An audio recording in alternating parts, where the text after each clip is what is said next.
Thinking about the environment, this is a wind farm in Pincher Creek, here in Alberta.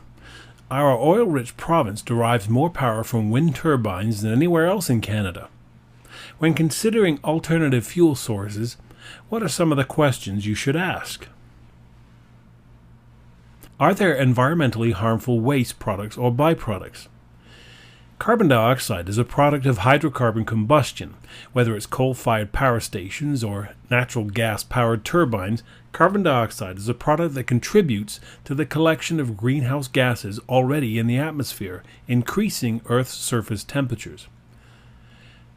Natural gas combustion, though, produces half the amount of carbon dioxide than coal combustion, a consideration in fuel choice.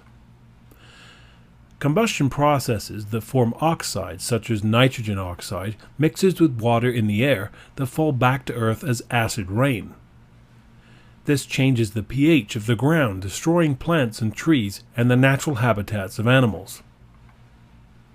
Nuclear fission is considered by many to be the power source of the future. The small amounts of nuclear waste created by these newer power plants leave some people to wonder if any nuclear waste at all is still too much. And the earthquake in Japan and the resulting catastrophic damage to the Fukushima Daiichi fission reactor has left many worrying about how safe this technology is. As a side note, the heat content of a fuel is the amount of energy released per kilogram. Heat content as well as environmental factors are important considerations for fuel choice. Is obtaining or harnessing the fuel harmful to the environment? Oil wells and strip coal mines destroy habitat. Wind turbines create significant noise pollution. Even hydroelectric power plants cause disruptions in surrounding ecosystems just by being there. Coal, oil, and natural gas that took millions of years for nature to produce will be effectively gone once it's used up. Solar energy and wind energy and wave energy will be around for a very long time and so are clearly renewable energy resources. You can burn wood and plant more trees, but there's an associated disruption to the environmental health of the ecosystem, including the disruption of native species habitats. And yet the new Grand Prairie Eco Power Center uses wood waste to co-generate electricity and steam for use in nearby sawmills. The government of Alberta is buying some of its electricity from the Eco Power Center. A lot of Canada's energy requirements depends on fossil fuels. In Alberta, though, it's as high as 97%. Fossil fuels in Alberta are not just consumed, but also makes up for 70% of all international exports in 2003. 1 in 6 Albertans are employed in the energy sector. So simply to stop using fossil fuels and instead use, say, wind turbines would be a very serious detriment to Alberta's economy. Because provincial, federal, and world leaders now recognize the harmful effects of fossil fuel consumption on the environment, they have taken steps toward investing billions of dollars into alternative energy resources and into gradually changing the way energy is both produced and consumed. In this way, economies remain healthy while the environment is improved. Reaction pathways. In the engines of these racing cars, a hugely exothermic and very fast reaction occurs involving gasoline and oxygen.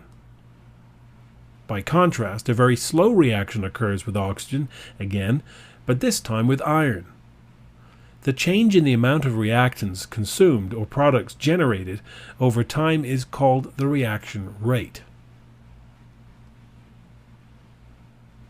So why do some reactions seem to occur so imperceptibly slowly while others seem to take place instantly? Why does the internal combustion engine seem to require a spark to allow the reaction to proceed, but the rusting does not?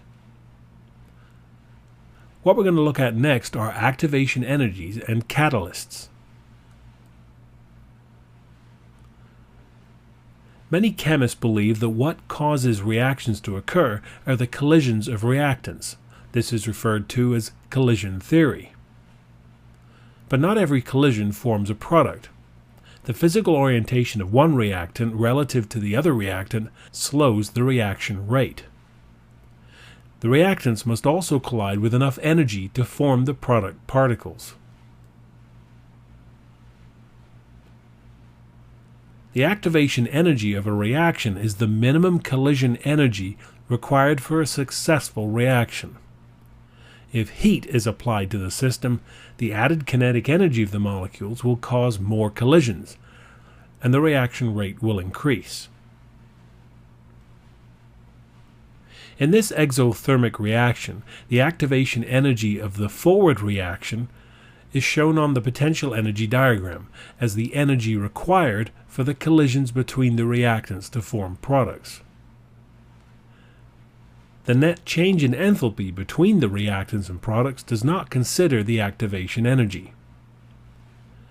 The activation energy for the reverse reaction is significantly larger, as would be expected in an exothermic reaction, since it includes both the change in enthalpy and the activation energy of the forward reaction.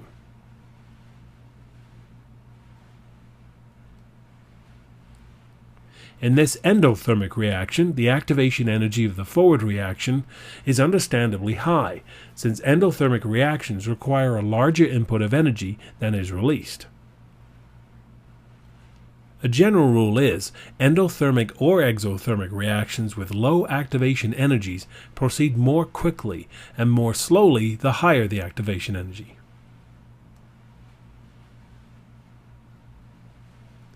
The reason why gasoline doesn't spontaneously explode into carbon dioxide and water vapor is because of the activation energy.